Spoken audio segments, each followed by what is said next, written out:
감찰하시는 아버지 하나님, 주님 앞에서는 그 어떤 죄악도 숨길 수 없음을 고백합니다. 그러나 또한 바다보다 넓은 가슴으로 우리를 품어주시는 하나님 아버지께 우리의 죄를 다 용서하실 것을 믿으며 이 시간 우리의 죄를 고백드립니다. 저희들이 주님의 긍휼하심만을 믿고 나와 엎드려 싸우니 우리를 용서하여 주옵소서. 주님의 뜻을 이루며 살아야 하는 저희들이 내 생각만 앞세웠고 주님께 돌아가야 될 마땅한 그 영광을 가로채어 취했음을 고백합니다. 영안이 다쳐 벌거벗었으나 부끄러운 줄을 몰랐고 곤고하고 피폐되었으나 부유한 줄 알고 지냈습니다. 하나님 이와 같이 이기적이고 세속적이며 자기 중심적인 행위를 이 시간 고백하오니 흰눈같이 사하여 주옵소서. 이젠 아버지와 나만이 알고 있는 은밀한 죄를 인하여 묵묵히 참회 기도를 계속드립니다.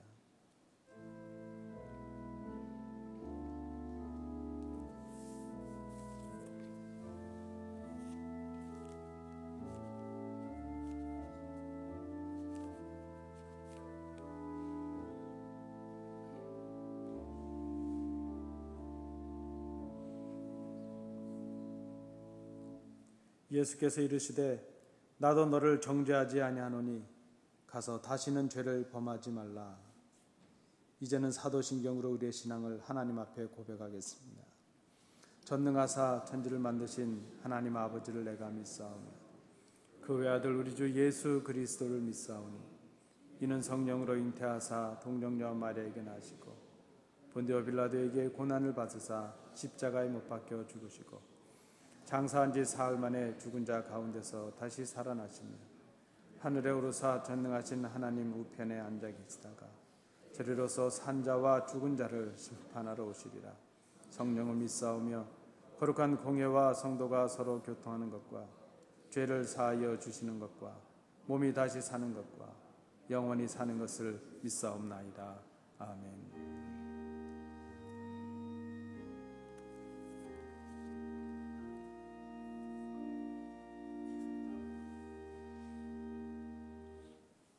자리에 앉으셔서 교독문 24번 시편 100편 부분을 함께 교독하시겠습니다. 온 땅이여 여호와께 즐거이 부를지어다.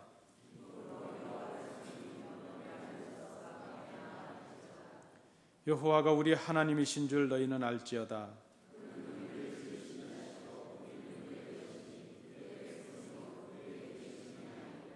감사함으로 그 문에 들어가며 찬송함으로 그 궁정에 들어가서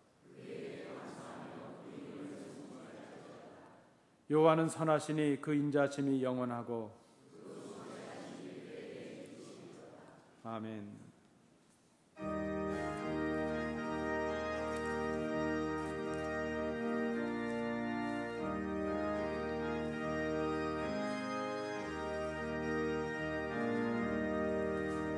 주의 말씀 듣고서 준행하는 자는 반석 위에 터닫고 집을 지음 같아 비가 오고 물 나며 바람 부딪혀도 반석 위에 세운 집 넘어지지 않네.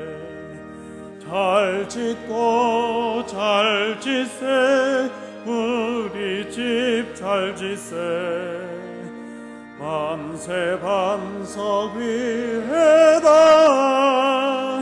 우리 집 잘 짓세. 주의 말씀 듣고도 행치 않는 자는 모래 위에 터닫고 집을 지음 같아 비가 오고 물 나며 바람 부딪힐 때 모래 위에 세운 집 크게 무너지네. 잘 짓고 잘 짓세 우리 집 잘 짓세 만세 반석 위에다 우리 집 잘 짓세. 세상 모든 사람들 집을 짓는 자니 반석 위가 아니면 모래 위에 짓네. 우리 구주 오셔서 지음상을 줄 때 세운 공력 따라서 영영상 벌 주리. 잘 짓고 잘 짓세 우리 집 잘 짓세. 만세 반석 위에다 우리 집 잘 짓세.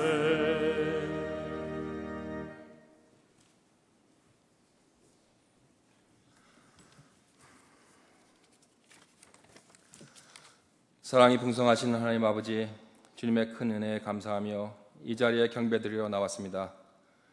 우리의 생명과 복의 근원 되시는 하나님 아버지께 경배와 찬양을 드리옵나이다. 사랑과 자비로우심이 풍성하신 주 하나님, 우리의 수없이 많은 죄와 허물을 용서하여 주시옵시고 우리의 영을 성령으로 다시 채워 주시옵소서. 하나님 아버지, 우리의 삶은 더 편해졌고 많은 축복 가운데 살면서도 오히려 감사와 기쁨은 사라지고 주님과 멀어지고 있습니다. 우리들의 욕심은 더 커졌고 마음은 더 교만하고 악해지고 있습니다. 주님 뜻대로 살지 못하고 우리가 물질만을 의지하며 하루하루 목적 없이 살아갈 때 주여 저를 불쌍히 여겨 주시옵시고, 하나님 아버지, 참 저희들이 이 세상 살 동안 주님의 자녀로서 바른 믿음을 갖고 신앙생활을 할 수 있도록 도와주시옵소서. 저희들의 인간적인 모습과 세상에 속한 열정과 교만한 마음은 주님의 성령으로 다 태워 주시옵시고 가난한 마음과 주님을 경외하는 심령으로 채워 주시옵소서. 주님의 뜻을 따라 주님의 영광만을 힘쓰는 우리 안디옥 교회가 될 수 있도록 주여 은혜를 베풀어 주시옵소서. 하나님 아버지, 우리 안디옥 교회를 섬겨나갈 젊은 일꾼들을 많이 보내주시고 또 교회의 빈자리를 채워주세요. 주님의 복음의 열정으로 다시 부흥하는 교회가 될 수 있도록 주여 도와주시옵소서. 하나님 아버지, 이런 일들이 우리의 계획과 노력으로 되지 않았습니다. 오직 주님의 역사로 되는 줄 알고 간구하오니 주님 오시는 그날까지 참 교회의 역할을 잘 감당하는 건강한 교회가 되도록 도와주시옵소서. 주님의 은혜로 이제 영어 예배와 주일학교가 많은 성장을 하였습니다. 그들의 믿음을 더욱더 굳건하게 지켜주시옵시고 장차 이 안디옥 교회를 이어나갈 큰 일꾼들로 세워주시기를 간절히 기도드리옵나이다. 또 우리 또한 주님의 영광을 위하여 우리 EM과 잘 협력하고 사랑으로 한 교회가 되도록 하여 주시옵소서. 우리 안디옥 교회가 돕고 있는 선교사를 위하여 기도드리옵나이다. 우리 교회가 기도와 물질로 계속 선교 활동을 도울 수 있도록 하여 주시옵시고 주님께서 항상 그들과 같이 하여 주시어서 많은 영혼 구원의 열매가 맺도록 도와주시기를 간절히 기도드리옵나이다. 아버지, 오늘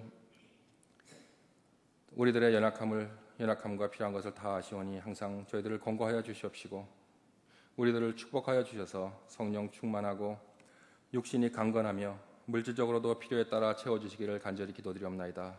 또 이제 몸의 병으로 고통받는 교인들이 여러 명 있습니다. 하나님, 주님께서 그들과 같이 하여 주시고 능력의 손으로 치유하여 주셔서 건강한 몸으로 다시 우리 교회를 우리 같이 힘을 합하여 섬길 수 있도록 은혜를 베풀어 주시옵소서.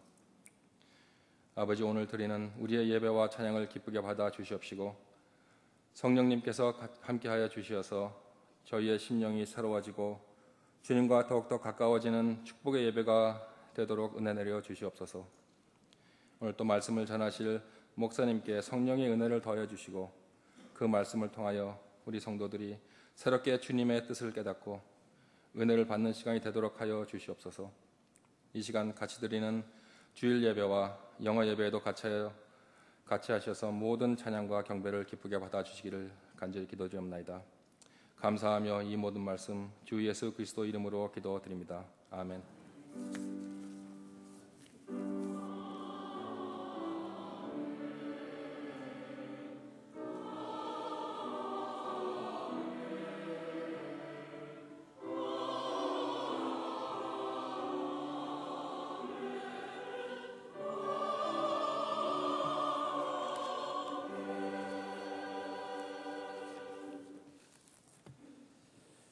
이 아침에 우리에게 주시는 하나님의 말씀은 신약성경 누가복음 12장 13절부터 21절까지의 말씀입니다.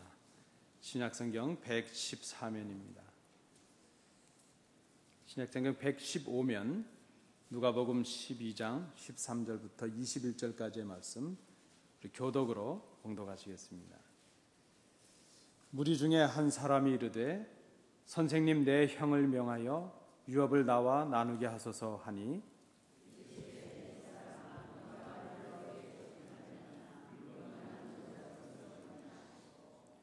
저희에게 이르시되 삼가 모든 탐심을 물리치라 사람의 생명이 그 소유에 넉넉한데 있지 아니하니라 하시고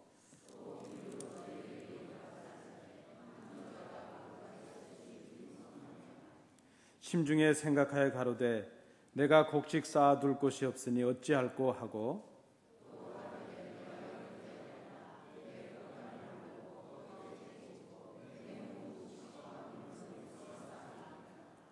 또 내가 내 영혼에게 이르되 영혼아 여러 해 쓸 물건을 많이 쌓아두었으니 평안히 쉬고 먹고 마시고 즐거워하자 하리라 하되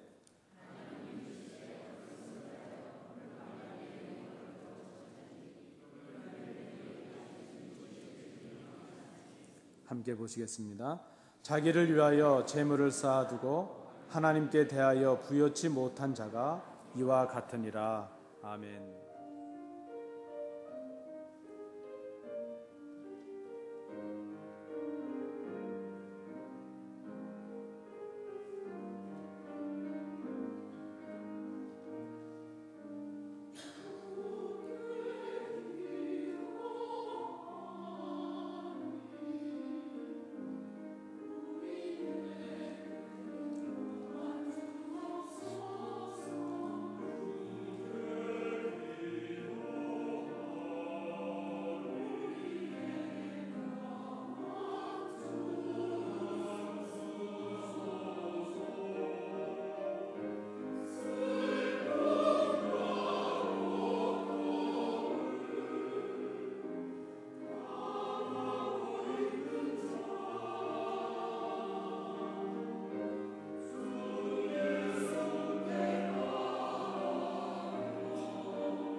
찬양대 오늘 찬양처럼 주님의 평안하심이 성도님들 가정 위에 충만하시기를 기원합니다.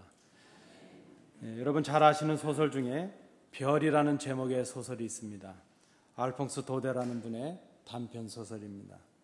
주인집의 양들을 돌보는 목동과 주인집 아가씨 스테파네트의 어떤 순수한 사랑을 그리는 그런 작품입니다.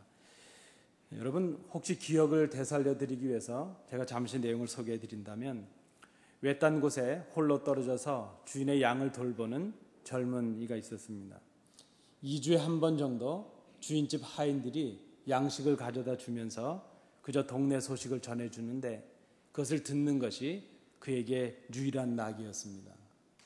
근데 하루는 양식을 전해주러 온 사람이 그가 마음속에 그렇게 흠모하고 있던 주인집 아가씨였습니다.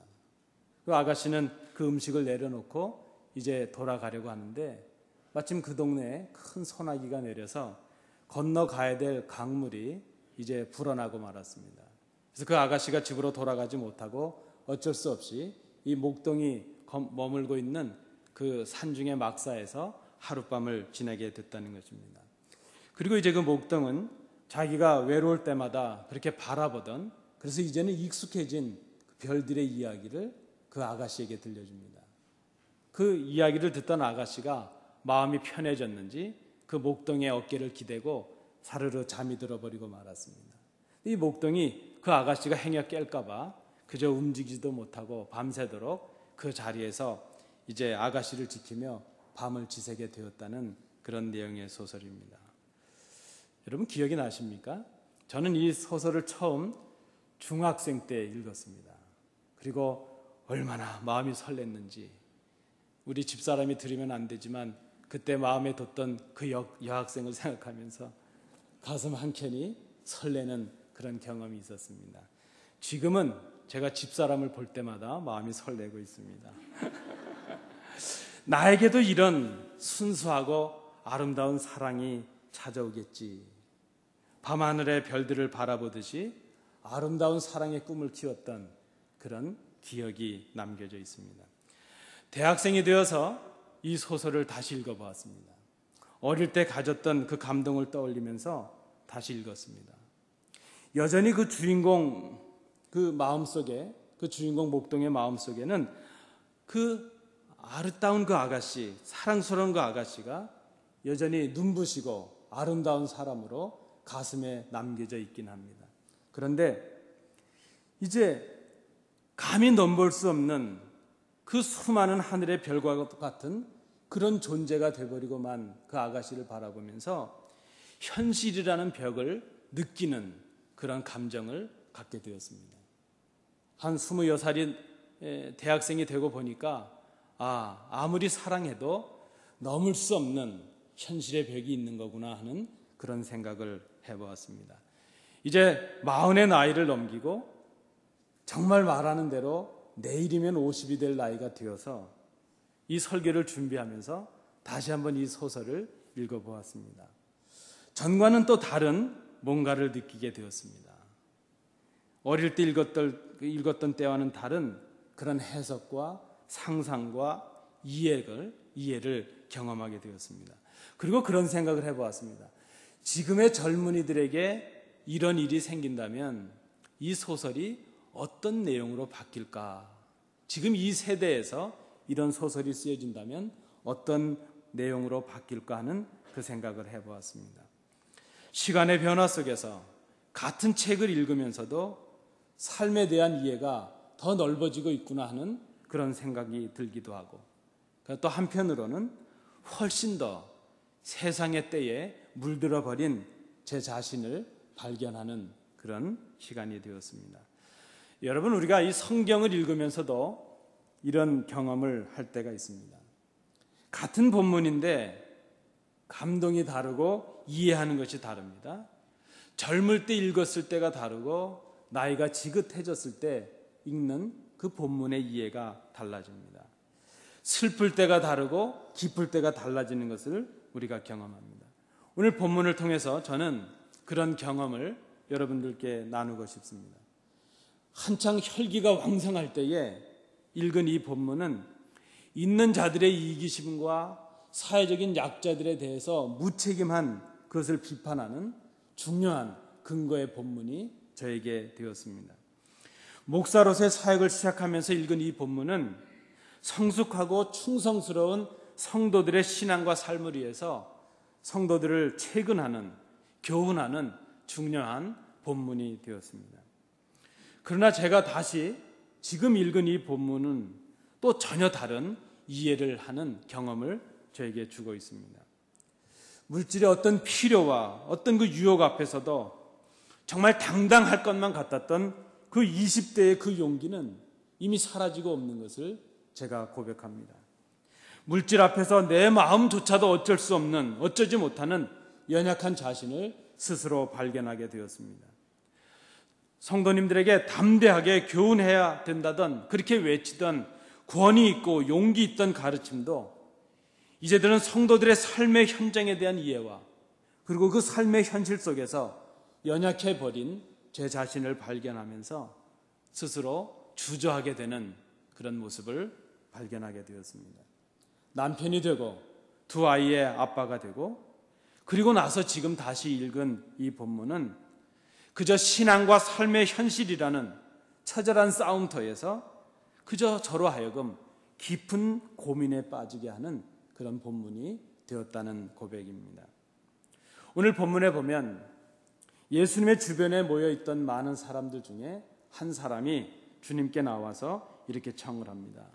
선생님, 내 형에게 좀 말해서 아버지의 유산을 나에게도 좀 나눠주게 해주십시오. 이렇게 간청을 합니다. 그의 간청에 대해서 주님께서 대답하셨습니다. 누가 나를 너희의 재판관이나 재산 분배자로 세웠단 말이냐? 이렇게 말씀하시면서 그 청을 그저 한마디로 거절해 버리셨습니다. 그리고 이렇게 말씀하십니다. 삶과 모든 탐심을 물리치라. 주님께서 그의 청을 거절하신 것은 우리가 쉽게 생각해 보면 그저 옳고 그름을 가리는 일에 주님이 관심이 없으신가? 아니면 그런 문제를 해결하실 만한 능력이 우리 주님께 그런 지혜가 없으시기 때문이 아닌가? 이렇게 우리가 오해할 수도 있겠습니다. 그런데 우리가 이 본문을 좀 다시 잘 생각해 본다면 주님께서 어떤 해답을 지금 그에게 주신다 할지라도 그 형제들의 마음속에 있는 물질에 대한 욕심의 문제가 해결되지 못한다는 것을 주님께서 지금 알고 계셨다는 것입니다. 그들의 청함대로 물질을 주님께서 지혜롭게 나눠주셨다 할지라도 그들의 마음속에 있는 이 물질에 대한 욕심이 해결되지 않는다면 아무리 지혜롭게 나눠준다 할지라도 이 문제가 해결될 수 없다는 것을 주님께서 아셨다는 그런 말씀입니다. 더 근본적인 탐욕의 문제가 해결돼야 함을 주님께서 아셨습니다. 그래서 다시 주님께서 비유로 말씀을 주셨습니다. 한 부자가 자기의 밭에서 많은 소출을 얻게 되었다는 것입니다. 이 곡식을 쌓아둘 곳이 없어서 어찌하면 좋을까 궁리합니다. 그리고 그는 묘안을 찾아냈는데 지금의 창고를 헐어내고 더 큰 창고를 지어서 그곳에 곡식을 쌓아두려고 합니다. 그리고 앞으로 편히 쉬고 먹고 마시고 즐겁게 살아야지 그렇게 생각을 합니다. 아주 행복한 꿈을 꾸었다는 것입니다.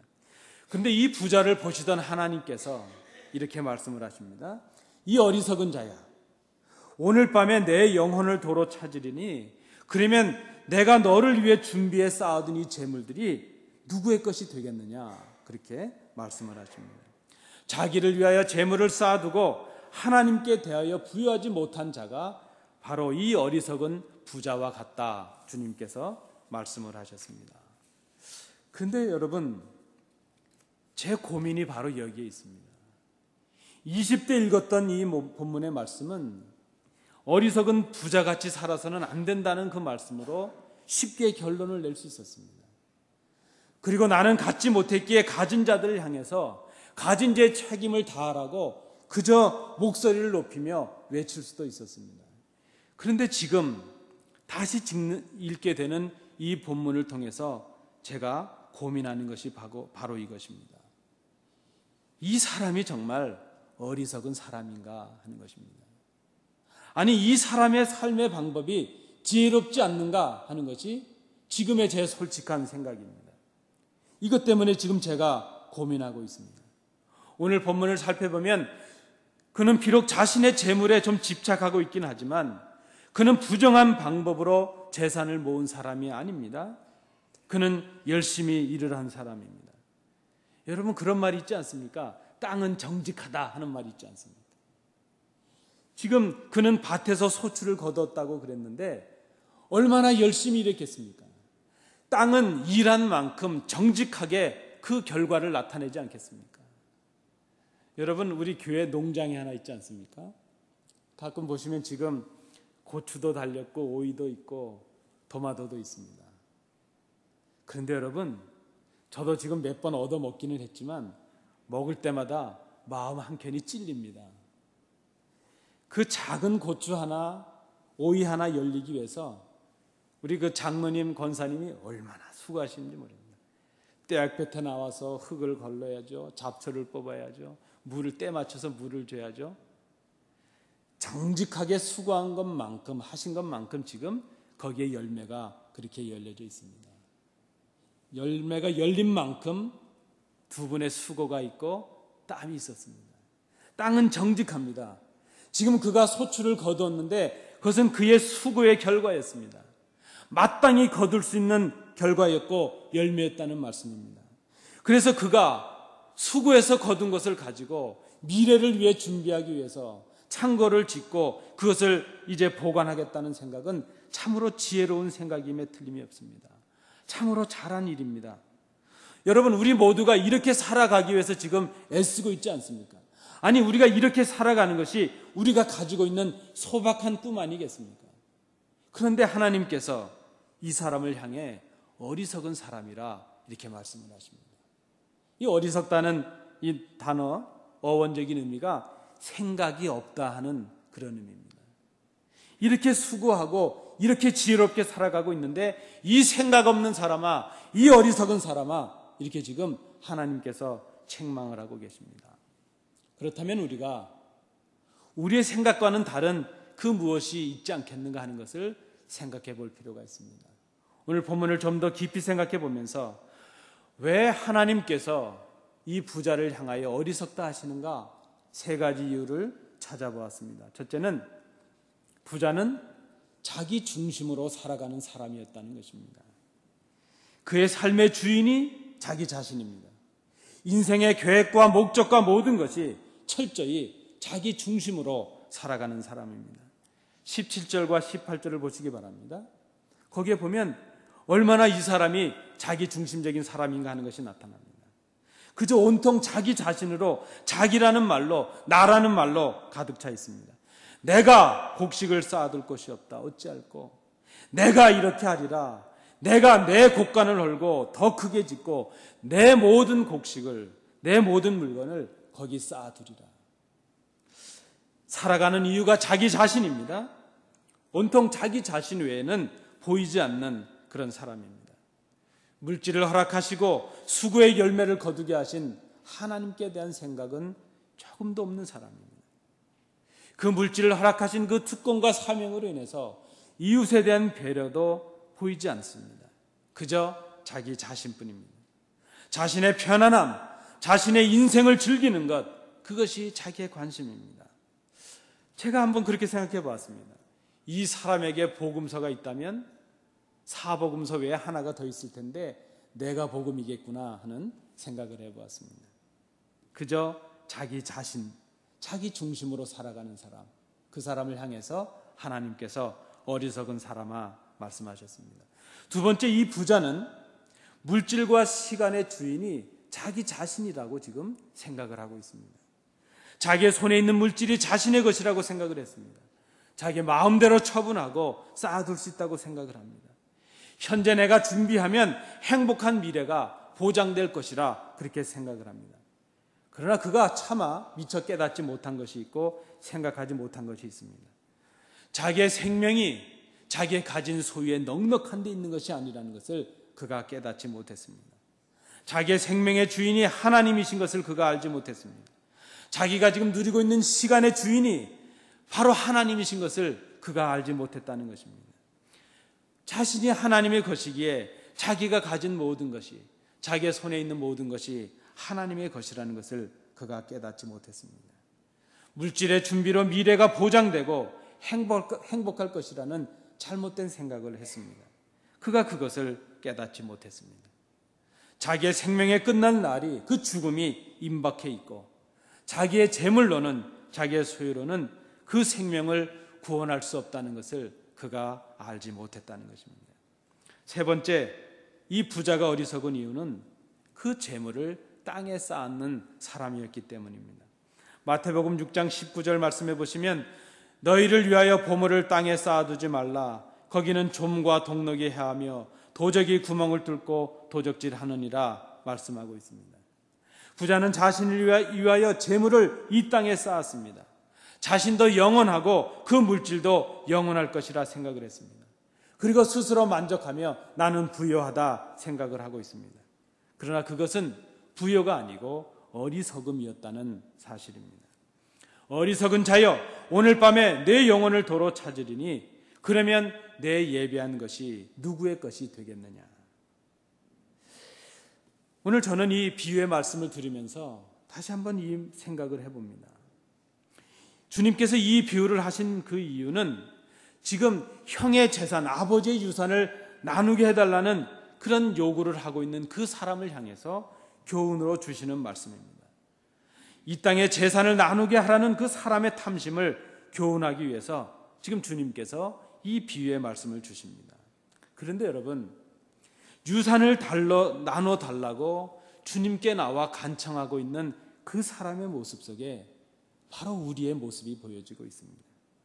예수를 믿고 있습니다. 우리는 예수를 믿는 사람들입니다. 그런데 이 땅의 물질을 좀 더 가지기 위해서 주님을 믿는 우리의 모습입니다. 주님께 나와서 간청을 합니다. 주님께 나와서 기도합니다. 그런데 물질적인 넉넉함과 편안함, 그 정도를 위해서 지금 주님께 나와서 간청하고 있는 우리들의 모습입니다. 여러분, 정말 우리가 주님께 나와서 간청할 것이 그것뿐이겠습니까?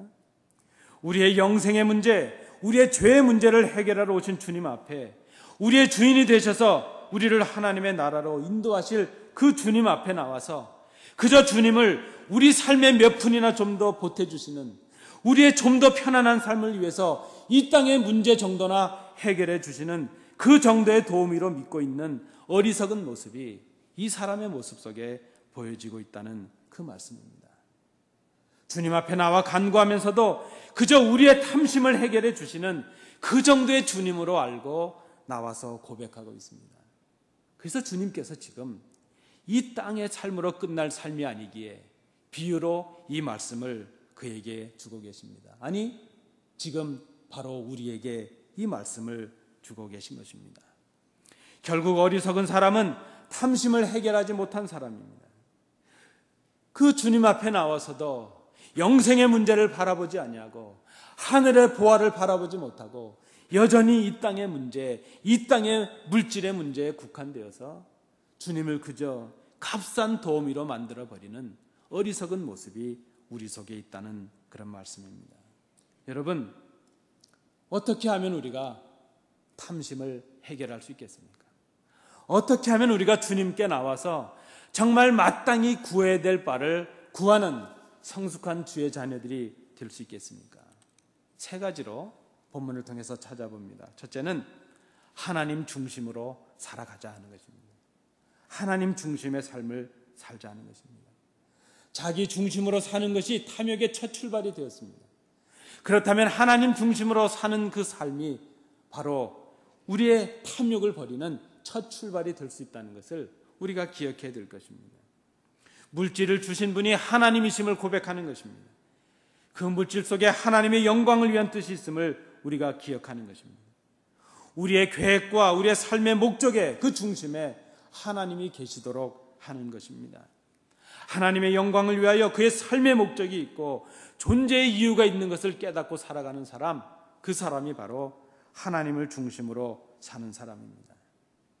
여러분, 우리의 생각과 우리의 삶의 중심에 하나님이 계셔야 되겠습니다. 그것은 하나님을 경외하는 삶을 사는 것이요, 하나님의 말씀을 묵상하고 그 말씀에 순종하는 삶을 살아가는 것입니다. 내 삶의 계획과 내 삶의 목적과 나의 존재해야 될 이유가 바로 하나님, 그 하나님께 있는 것을 고백하고 살아가는 사람, 그 사람이 바로 하나님을 중심으로 살아가는 사람이에요. 그렇게 살아가는 사람이 우리 마음속에부터 일어나는 그 탐심을 이길 수 있는 사람이 될 수 있을 것입니다. 두 번째, 우리가 어떻게 하면 우리의 마음속에 일어나는 탐심을 버릴 수 있겠습니까? 우리의 물질과 우리의 시간, 우리의 가진 모든 것이 하나님의 것임을 고백하는 사람이 되는 것입니다. 여러분, 우리가 우리의 주인이 아닙니다. 내 생명이 내 것이 아닙니다. 우리가 가진 것, 그것이 우리의 것이 아니라는 것을 우리가 고백해야 될 것입니다. 제가 한국에 있을 때 하루는 제가 섬기던 그 집사님, 그 아기가 한 2살이 채 안 된 아기가 심장에 수술이 생겨서 큰 수술을 받게 되었습니다. 중환자실에 입원해서 이제 수술을 앞두고 있습니다. 제가 중환자실에 들어가서 그 아기를 위해서, 수술을 위해서 기도를 했습니다. 근데 마침 그 커튼 하나 사이로 옆에 침대에 한 고등학생이 채 안 된 어린 학생이 기도하는 중에 갑자기 돌아가는 일이 생겼습니다. 그의 호흡이 끊어진 것입니다. 그 가족들이, 마지막을 지키던 그 가족들이 그저 울부짖습니다. 그 어머니, 그 아버지, 그 연로하신 할머니가 그 의사들의 옷이 찢어져라 매달리면서 애원을 합니다. 매달린 이유는 딱 한 가지입니다. 우리 애 좀 살려달라는 겁니다. 달라는 거 다 줄 테니 좀 살려달라는 겁니다. 아니, 나를 데려가도 좋으니 내 애를 좀, 내 손자를 좀 살려달라는 겁니다. 여러분, 예상하시는 대로 그날 그 아이는 호흡이 돌아오지 못했습니다. 저는 곧 커튼 하나 사이로 생명과 죽음을 경험했습니다. 그리고 하나 깊이 깨달았습니다. 잊혀지지 않는 깨달음입니다. 아, 우리 생명의 주인이 내가 아니구나. 여러분, 우리가 주인이라면 우리의 마음대로 할 수 있어야 되지 않겠습니까? 내가 원하는 대로 죽일 수도 있고 살릴 수도 있어야 주인이 아니겠습니까? 우리의 생명, 우리의 마음대로 할 수 없다면 우리의 생명은 우리의 것이 아닌 것이죠. 우리의 생명의 주인이 우리가 아닌 것을 깨닫습니다.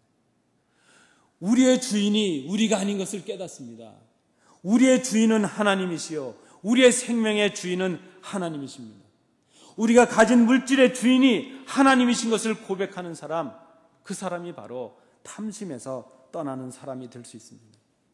우리에게 주신 물질은 하나님의 일을 위해 하나님께서 맡기신, 하나님께서 주신 기회입니다. 우리가 쓰는 시간은 우리의 것이 아닙니다. 하나님께서 하나님의 영광을 위해 선용하라고 주신 하나님의 선물입니다. 여러분, 우리가 11조의 예물을 드리지 않습니까? 우리가 드리는 11조는 우리에게 주신 물질이 하나님의 것임을 인정하고 고백하며 드리는 것입니다. 물질의 주인이 하나님이심을 고백하는 우리의 마음의 표시입니다. 10의 1을 드림으로 10의 9를 하나님의 뜻에 따라 선용하겠다는 약속과 결단을 하는 표시가 되는 것입니다. 하나님의 물질을 맡은 선한 청지기 같이 살아갈 것이라는 약속을 하나님 앞에서 하는 표, 그것이 바로 11조입니다.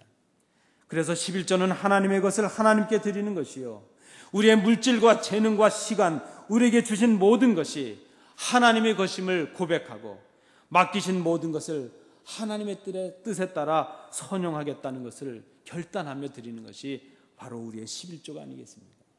그렇다면 우리의 물질과 우리의 시간, 우리의 가진 모든 것이 하나님의 것임을 고백하는 사람, 그 사람이 바로 탐심으로부터 떠날 수 있는 성숙한 주의 자녀라는 것을 우리가 기억해야 될 것입니다.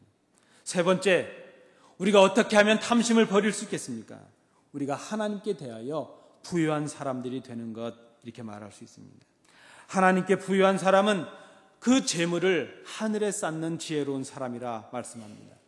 하나님께서 주신 물질을 잘 관리하고 이웃을 위하여 나누고 겸손하게 봉사하는 것, 그것이 바로 보물을 하늘에 쌓는 것입니다.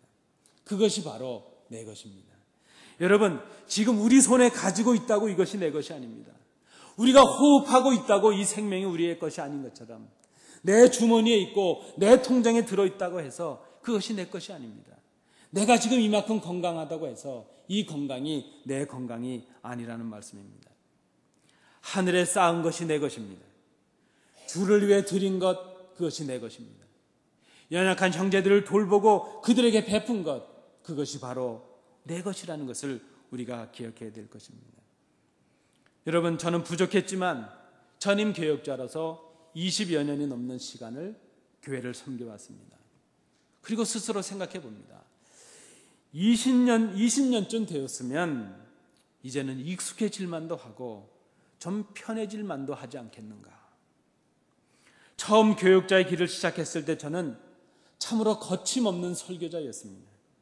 아무 거리낌 없이 성도들에게 완벽한 삶을 요구하고 완전한 순종을 요구했습니다. 말씀을 어기는 성도들 앞에 가차없이 원칙을 말하고 하나님의 말씀으로 훈계를 했습니다. 그런데 지금 20여 년이 지난 지금 저는 어쩌면 가장 힘든 사역이 바로 설교의 사역이 되고 말았습니다.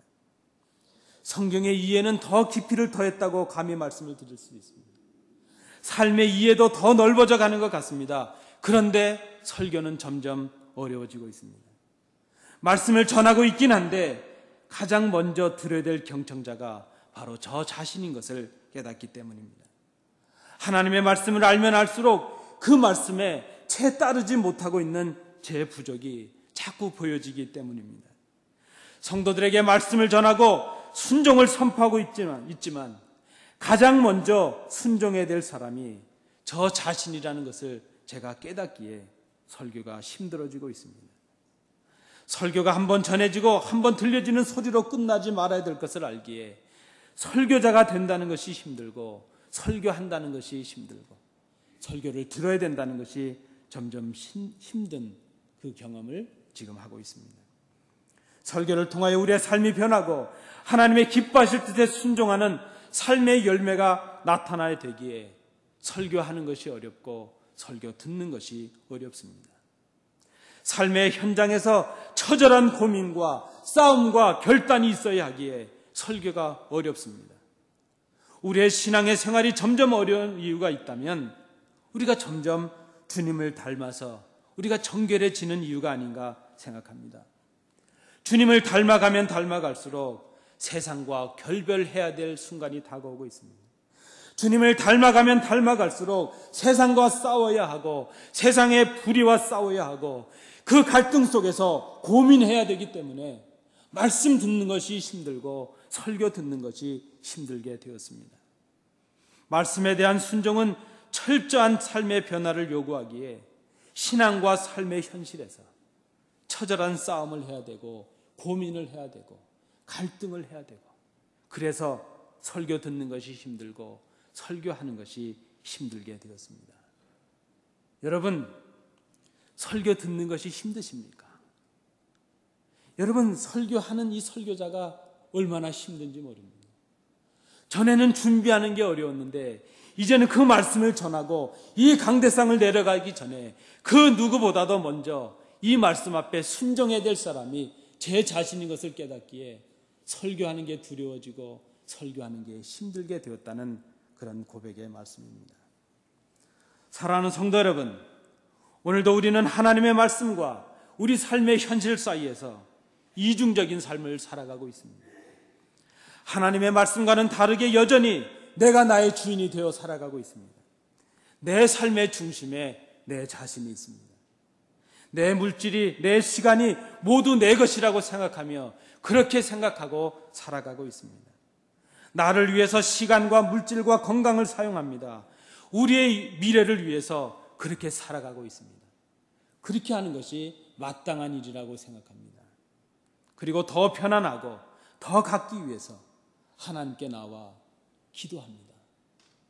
어쩌면 우리가 예수 믿는 이유는 우리의 욕심을 채우기 위해서, 주님을 이용하기 위해서 지금 예수를 믿고 있을지도 모를 일입니다. 하나님께 부유한 사람은 주신 것에 마음을 빼앗기는 탐심을 버린 사람입니다. 이 사람은 자기 중심으로 살아가는 사람이 아니라 하나님 중심으로 살아가는 사람입니다. 이 사람은 소유와 시간의 주인이 하나님이심을 고백하며 살아가는 사람입니다. 이 땅의 삶으로 만족한 사람이 아니라 하늘의 보물을 쌓아놓고 영원한 그 나라를 소망 중에 바라보는 사람, 이 사람이 하나님께 부요한 사람입니다. 우리 마음속에 오늘 이 말씀을 들었으면서도 우리 마음속에 여전히 오늘 본문에 나타난 부자처럼 살아가는 것이 지혜로운 삶이라는 그런 생각이 들고 계신다면 우리는 오늘 주님의 음성을 듣게 될 것입니다. 오늘의 말씀을 들으며 지금 이 부자처럼 살아가는 우리의 삶의 모습으로 인하여 우리의 신앙과 우리의 삶의 현실 사이에서 심각한 고민이 시작되고 있지 않다면 우리는 오늘 주님의 음성을 듣게 될 것입니다. 좀 더 주님을 닮아가는 신앙인이 되기 위해 우리의 삶을 변화하기 위한 몸부림과 결단이 우리 속에 지금 일어나고 있지 않다면 우리는 오늘 주님의 음성을 듣게 될 것입니다. 그 음성은 어리석은 자여 오늘 밤에 내 영혼을 도로 찾으리니 그러면 내 예비한 것이 누것이 되겠느냐, 그 음성입니다. 여러분, 우리의 신앙과 삶을 돌아보며 이 아침 주님의 음성을 들으시기 바랍니다. 설교하는 이 설교자의 고통만큼 설교를 들으시는 여러분이 고통을 가지실 수 있기를 바랍니다. 주님의 음성입니다. 어리석은 자여. 기도하시겠습니다. 은혜로우신 아버지 하나님, 주님의 말씀 앞에 저희들을 세웠습니다. 그리고 우리의 삶을 돌아보며 주님의 음성을 듣습니다. 어리석은 자여, 어리석은 자여. 이 음성 앞에 결단하고 돌아서는 저희들이 되게 하여 주옵소서. 예수님 이름으로 기도하옵나이다. 아멘.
십자가 나의 영광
은혜가 풍성하신 아버지 하나님, 저희들이 주님 앞에 나와 예배하며 이 시간 우리의 마음과 정성을 다해 아버지께 귀한 예물을 드립니다.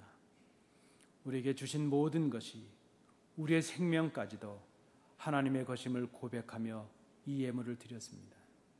그리고 우리의 물질의 마음을 빼앗기지 아니하고 소유의 넉넉함으로 우리의 위안을 삼지 아니하고 하나님의 영원한 나라를 소망하며 살 것을 결단하며 이 예물을 드렸습니다. 예물을 드린 손길들을 기억해 주옵시고 그들의 생이 복되게 하시며 하나님의 나라를 소유하는 영생의 복이 그들에게 임하게 하여 주옵소서. 이 예물이 하나님 나라와 영광을 위해 아름답게 쓰여지는 귀한 예물 되도록 구별해 주시옵소서. 주신 은혜를 감사드리며 예수님 이름으로 봉헌 기도하옵나이다. 아멘. 자리에 앉으시겠습니다. 여러분, 날씨가 하도 무더운데 이렇게 아주 건강한 모습으로 뵙게 돼서 정말 감사를 드립니다. 우리 좌우로 보시면서 인사하실 텐데요. 우리 천국 방언 있는 대로 인사하시겠습니다. 우리 좌우로 보시면서 인사하시겠습니다. 시작.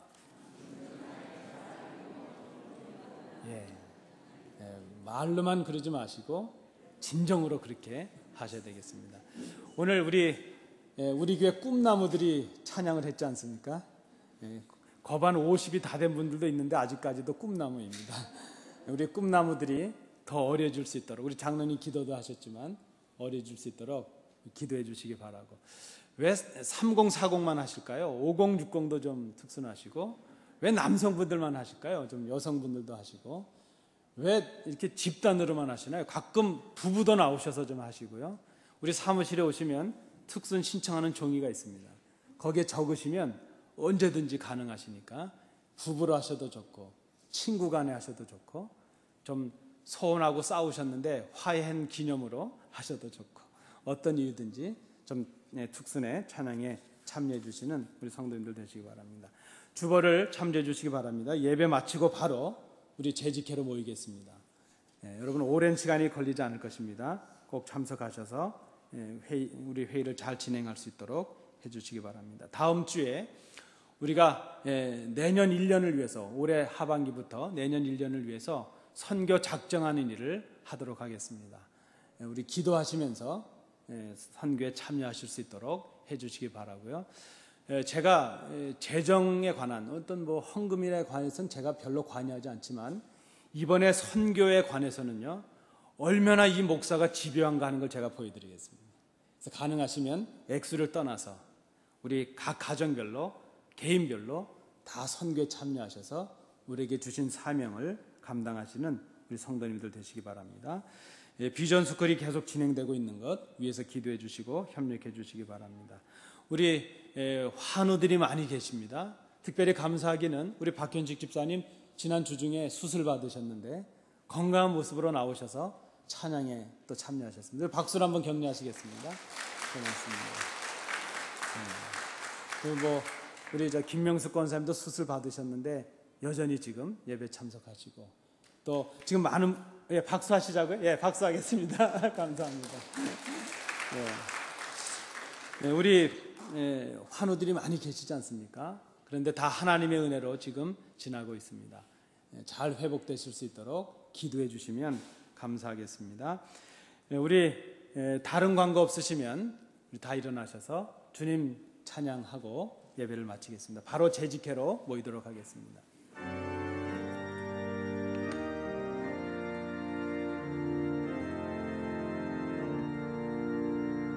하늘에 계신 아버지, 이름 거룩하사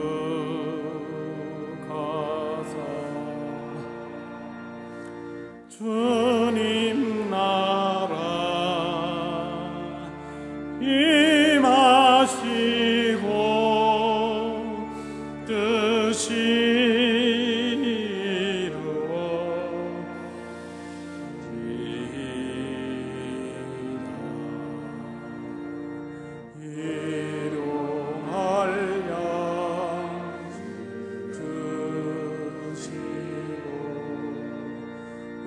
우리들의 큰 죄 다 용서하옵시고 또 시험에 들게 마시고 하소서. 대개 주의 나라 주의 권세 주의 영광 영원히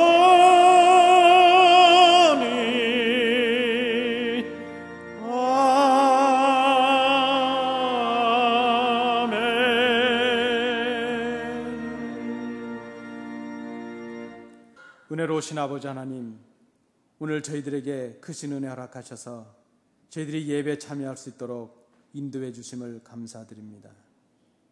저희들이 연약한 가운데 주님 앞에 나와 기도하며 예배하였사오니 우리의 삶을 주관하여 주셔서 이 한 주간 세상에 살아갈 동안 하나님의 은혜 가운데 영광을 드러내는 저희들의 삶이 될 수 있도록 인도하여 주시옵소서. 아버지 하나님, 수술을 받고 회복하는 주의 자녀들을 기억해 주셔서 온전한 회복의 은혜를 허락하여 주옵소서. 수술을 앞둔 딸이 있사온데 온전한 은혜를 허락하셔서 회복의 기쁨을 허락해 주시기를 간절히 원합니다. 우리가 이 땅에 살아가는 동안 물질의 노예가 아니라 하나님의 사람으로서 하나님을 중심에 모시는 거룩한 성도들, 참으로 하나님 앞에 아름다운 자녀들로 살아갈 수 있는 복을 허락하여 주시옵소서.